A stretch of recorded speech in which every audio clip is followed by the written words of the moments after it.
তো এখন হচ্ছে সকাল 10টা বাজে আর আজকে একদম সকাল সকাল রূপচর্চা করতে বসে যাচ্ছি। মানে অ্যাকচুয়ালি অনেকদিন হয়ে গেছে, লাস্ট বোধহয় 1.5 মাস হয়ে গেছে আমি পার্লারে আইব্রো করতে যাইনি। অ্যাকচুয়ালি পার্লারে যাই শুধুমাত্র আইব্রো করতেই যাই, আর বছরে একবার কি দুবার আমি একটু ফেসিয়াল হাইড্রা এই সমস্ত করি। তো যাই হোক যাইনি, আর এখন যেহেতু বাইরে যাওয়াটা একটু মানে কষ্টকর, তাই বাড়িতেই চলে এসেছে। ও হচ্ছে সঙ্গীতা, ওর নাম সঙ্গীতা, একদম বাচ্চা মেয়ে। ও হচ্ছে সোনুর বন্ধু হয়েছে, সোনু বসে আছে আর সোনুর সাথেই এসেছে। ও ফার্স্ট টাইম আমাকে করে দেবে আজকে আইব্রো করবো আর একটু ফেসিয়াল করে দিস বাবু। তার মধ্যে আজকে বিকালে আবার একটা ইনভিটেশন আছে, কোথায় যাবো সব পরে বলবো তোমাদের ডিটেলে। তো চলো এবার একটুখানি চর্চা করে নিই, তারপরে আবার রান্না বান্না এসব করতে হবে। ঘেমে গেছি অলরেডি, সকাল সকাল এত গরম পড়ে গেছে। অনেকদিন পর করছি তো হেভি লাগছে, ভরে গেছে পুরো একেবারে। পুজো না, সরস্বতী পুজো। এই যে আমার তো আইব্রো করা হয়ে গেছে, এখন কে বসেছে দেখো হট সিটে, এখন সমাধি। বললাম একটু চা করে খাওয়াও, তো তিনি আমাকে বললেন না আগে আমাকে আইব্রো করতে দাও তারপর আমি চা করে খাওয়াবো। কাণ্ড। আর এদিকে আমার আইব্রো কমপ্লিট, খুব সুন্দর করেছে একদম। এবার একটু ফেসিয়াল করব অনেকদিন পর।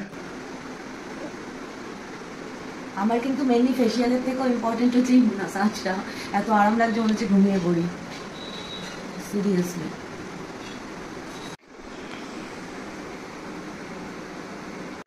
ও মাম্মা এটা কি লাগাচ্ছ মুখে? প্যাক তুই লাগাবি? না না আমি কেন লাগিয়ে দেয়, খুব আরাম লাগবে, ঠান্ডা ঠান্ডা। আচ্ছা মনে হবে ঘুমিয়ে পড়ি আবার। সময়টি চা আনলো, এখন আমি চা খেতে পারবো না, এখন চা আনলো। হ্যাঁ মুখের মধ্যে সব লাগানো রয়েছে না, কিভাবে খাবে মাম্মা? তো এই দেখো মুখটা এত ফ্রেশ লাগছে না, মানে এত সুন্দর সঙ্গীত একটা মাসাজ দিয়েছে বলার মতন। আর ওকে দেখতে যতটুকুনি ছোট্ট মানে বাচ্চা মেয়ে ততটাই সুন্দর কাজ করেছে, ভীষণ ভালো। আর যেরকম আইব্রোটা করেছে সে তার সঙ্গে সঙ্গে ফেসিয়ালও ভীষণ স্যাটিসফাই আমি। এবার ওকে মাঝে মাঝে আমি ডাকবো। আর কি বলতো, নিজেকে যদি একটু প্যাম্পার না করো, নিজে যদি খুশি না থাকো, তাহলে বাকিদের খুশি রাখবে কি করে। আর ঠিক মানে কাজ হয়ে এসেছে, 5-10 মিনিট হলো কারেন্ট গেছে, বাইরে এখন ঝড় উঠেছে, বৃষ্টি হচ্ছে, কারেন্ট নেই, সেই জন্য এই যে ইমার্জেন্সি নিয়ে তোমাদের সাথে কথা বলছি। জানি না তোমরা কতটা বুঝতে পারছো এই আলোতে, বাট দারুণ। আর অনেকদিন পর করেছি তো, মানে লাস্ট আমি পুজোর সময় হাইড্রা করেছিলাম, তারপরে এতদিনে ফেসিয়াল করেছি, তো দারুণ সুন্দর একটা রেজাল্ট পেয়েছি। আউটপুটটা খুব ভালো হয়েছে। তুই একটু বাইরেটা দেখাও, দারুণ ওয়েদার আজকে, পুরো খিচুড়ি খাওয়ার ওয়েদার।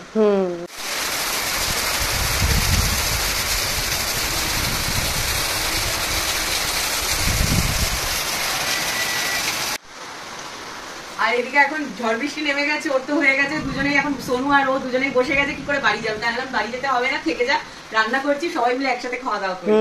এই হচ্ছে মানে এখন বেশ জোরে নেমেছে, কখন না থামবে জানি না। আর বাইরেটা দেখে মনে হচ্ছে বিকেল 6টা মতো বাজে, কে বলবে এখন ঘড়িতে 11:30 বাজে। তো চলো এখন ফেসিয়াল হয়ে গেছে, এবার যাবো রান্নাঘরে রান্না করতে।